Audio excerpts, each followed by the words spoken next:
Welcome to the Sheryl Lynn Harvey Show. This is a podcast of numerous topics. So thanks for joining me, and let's get on with it. Hi, everybody. We're back. Hi, The guys. two wine girls. We are going to do a short segment today on how to blind taste wine. We're with Margaux Kugleman. If you did not see the YouTube or podcast on Wine Talk with Margaux Kugleman, please check it out. We had a great time talking, catching up. Couple little tidbits in there for you if you're studying wine or if you just like to drink wine in general. So welcome to the show again. Okay, so we're gonna do what? Blind tasting? Right. So many. But I drank all my wine. Oh, we can refill it. We can always refill it. Should I grab the bottle? No. Okay, we can. I'm kidding. So we thought that for this version, we would talk about blind tasting. So when someone pours you a glass of wine and you don't know the varietal, you don't know the region, you don't know the vintage, just you get a glass of wine and you want to know what it is. And the wonderful thing about wine is there are so many clues through your sight, through your nose, and through your taste that can actually help you determine what this mystery glass is. So we're going to quickly go through a white wine and then through a red wine. So if you're in your neighborhood or you're with your friends, you know, having little blind wine tasting parties is really fun. You know, I actually do it on dates. We're going to learn about your dating life. I love this. This is a podcast for all seasons. This is another story for another time. But seriously, like when I was studying for my wine exams, I would go into a restaurant and I would say, bring me one glass of wine, split it into two, right? Because you don't want it to be full. Right. Split it into two and don't tell us what it is. And so I do that with, you know, my friends. It's a great icebreaker. Yeah. Oh yeah, it was super fun. Love it. Super fun. So okay, so we have a white and a red, and like she said, visual is first, right? Okay, so here we go. White wines, they're going to get darker as they age, and red wines are going to get lighter as they age. So, and they also turn kind of like a brick color. Yeah, absolutely. Right? They go from being a dark purple to a brick color with age. Right. So I guess we'll approach the white wine first, and we'll just go through it. Yeah. So first of all, you always want to have your glasses of wine, a couple ounces, 2, 3, 4 ounces in them, and you're going to tilt it at about a 45-degree angle against a white background. And you can look at this, and you can tell, is there any green hues? Is there any gold hues? But we'll go through this pretty quickly. Right, so if you do it over the blue rug, per se, you're not going to see, right? You're going to be so confused. Yeah. So but over here you see like the straw color. Absolutely. Right? And so a straw or a green color probably means that this is a younger wine. Right. Okay, so we're just kind of looking at what's going on. Okay. So let's smell this. Okay. Ooh. Sometimes you can smell wine from far away in the glass, more aromatic. Sometimes you kind of need to get your nose right in there. Right, so the intensity level of a wine. So if you can smell it from here, that's high intensity. If you can smell it from here, that's medium. But if you have to go all the way in, that's low. That probably didn't go well in some of your dates, right? Okay, I don't know, maybe it did. Maybe it did. Okay, so for this one, it's not a very intense wine. I really have to think about the Oh, I find the opposite. Oh, this is highly intense? I think it's highly intense. I'm okay to Okay, I think it's medium intensity. We'll go with medium. Okay, medium. Okay. No, now you're right. The first. Okay, folks, now you know how to second guess yourself. No, it's all good. And you always want to think about, do I smell any fruit in this glass of wine? Right. Do you smell any fruit? Of course. I smell citrus fruit right off the bat. Tons of it. And I mean, I'm talking tart citrus, right? What else? I smell a little bit of like apple, a little bit of like a melon, but it's really light. Yeah. Very, very light. So would you say like green apple? I agree. Green apple, yeah. Not red apple, right? Because red apple would be sweeter. This is a tartar. Do you smell any earth in this wine? Does it smell like a forest floor? Does it smell like stones? Oh, a little minerality. Little. Yeah, gosh. yeah. Do you smell any oak? No. So I try to get fruit, Right, earth, right. and wood. So FEW, few. That always Oh. helps me. Fruit, let's do that again. Fruit, earth, And wood. wood. So wood would smell like vanilla bean. It would smell like nutmeg, cinnamon, those wonderful spices that make you think of the kitchen or somebody baking. Like Gewürztraminer. Like, Oh. or like this, yeah, or like it could be a spice. But yeah, Because for me, when I smell Gewürztraminer, I literally picture somebody with dough. do you really? Oh yeah, because I can smell the yeast, the doughy smell. Really? I can smell the cinnamon. I can smell the nutmeg. Like Oh, wow. I can see like being in a European country at Christmas time. Seriously. I always smell like this for Gewürztraminer. I always smell like this rose petal and almost like somebody's perfume, like that kind of Oh spice. really? Oh yeah. That's what they say. Yeah. I love Gewürztraminer. Sorry, Okay. I had to cheat and take a sip. Please. And then after we try to imagine what we're going to smell, we want to see if what we smell is the same as what's on our palate. So let's take a sip. Okay. Shall we? Half Okay. ounce. Okay.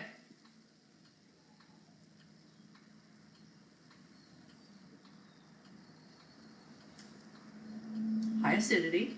Yeah, like a medium acidity. Yeah, not high, medium. Yeah. But you've got the citrus tones. Absolutely. There's a little bit of that lemon. There's a little bit of that melon, a little bit of that apple, lightly floral, that earth. Not a whole bunch, I agree. And there's no oak on this wine, but a fun little sipper. I think what's funny about this, the finish on this wine is a little bit bitter, like almond shells, like a nut kind of component. And this is why I love this varietal, because it has this bitterness on the end.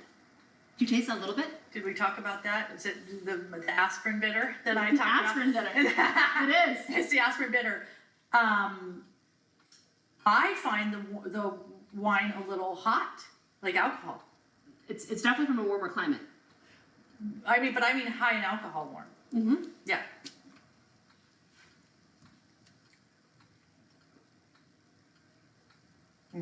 So I think you want to get from blind tasting, how does a wine look? How does it smell when you swirl it? You increase the surface area Right. to pick up any aromas. Right. And then does that smell, is it confirmed on our palate? And this one is the same. The way like Yes. the descriptors we had on our nose are really echoed by the taste on the palate. Should I tell you what it is or do you want to guess? So the other thing I want to say is you at home, Margaux and I can do this without setting it on the table, but is perfectly acceptable. Just swirl on the table. just perfectly acceptable to swirl it. And you do want to swirl it because like she said, you want to expand the surface area of the wine and it changes the aromas and flavor profile. Do I want to guess? Do you want to guess? You don't have to guess. Sure. You don't have to. Well, initially I thought it was a Sauv Blanc, but I Ooh. don't.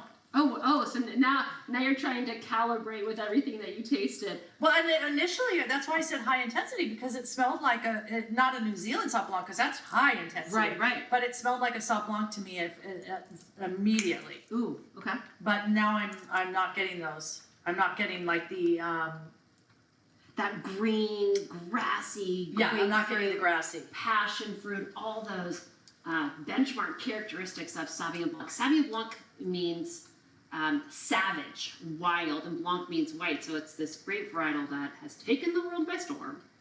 But it's doing this to Huh. me. So to me that indicates a Pinot Grigio. You nailed it. So this is a little bit of a curveball. This is a California Pinot Grigio. Yeah. So there you go. Yeah. Well Yeah. done. Cheers. Cheers. I feel like you're on a roll. At first, I really was. I did smell the grassiness at very first, and I was like, "Oh, that's high intensity." But seriously, I joke around all the time about New Zealand Sauv Blanc. You can smell them from here. Yeah. Honestly, they're so intense. Yeah. Which I like, but So this one we actually were sipping. well, in a somebody previous said I drank. in a previous podcast. Yes. But I thought since Sheryl did not know what was in our first Oh, but recipe, to see if they watched the previous podcast, they're going to know what the varietal is. yeah. So, but do you want to describe this, knowing what you smell in the red wine glass, since we know what this is? Do you want to walk them through how you would kind of calibrate this for the second wine? Like how it looks in the glass, how it smells, how it tastes? Right. So, So, the red wines are all a purplish hue, right? So, some of them are lighter, like Pinot Noir, Sangiovese. Right. They can be like, you can see through. You can see through them. Yeah. Right. That's a huge thing. So if you can see your hand through the glass, and granted, I only have a little tiny bit here, and I still can't see through the glass. But those wines have like a little bit of a red hue. This is more of a purple. This is a dark wine. It's almost opaque. You can't even see through the glass. So Right. by just looking at this wine, we're like, it's not Pinot Noir. No, it's not Pinot Noir. Pinot Noir, you can see through this glass. And it's probably not even Merlot, right? Or probably not. And it could be a Cab or a Zin or a Syrah. Those are the three big guys, right? Yeah, we're not going to throw you any curveballs, any obscure varietals for the blind tastings Right. today. Right. So that's what Today. that's what I do when I go into the restaurants and I say, bring me a glass. Don't tell me what it is, but I always say, don't bring me a blend, because I want to, it's too hard to guess. It's too hard. It's too hard to guess. Okay, so So- this is an opaque wine, and as you rotate this glass in your hand, the tears are being stained. So this is a saturation. This is deep. It's dark. Okay, let's smell this. This is Yeah. a highly intense wine. What do you think? Man, I mean, you can right off the bat eliminate other big red wines. What are you eliminating right now by I'm smelling this? eliminating Cabernet because I'm not getting any cocoa powder. I'm not getting any eucalyptus. I'm not getting a lot of wood. I'm not getting the tannins. I'm not getting the dark plums and cherries. It's more of a I just get this Savory. muddled blackberry, this juicy pie, this Yeah. herbal mint, this yeah a cooked fruit. cooked Fruit. stewed. Yeah. So that's the other thing too. Like I'll ask people, I go, okay, do you smell cherry on this wine? I don't want to just know cherry. Is it cherry pie? Is it sour cherry? Descriptor. Is it ripe cherry? Is Right. it overly ripe cherry? Is it sour cherry? I mean, there's so you kind of have to go through that. Right, So right. with this, yeah, it's a stewed fruit. It's a stewed. It's a stewed fruit. Okay, let's. I'm getting thirsty again. Let's take a sip. Okay. So there's earth, the fruit we She mentioned. cracks me up. There's earth, and there's wood. There is this. Okay, wait.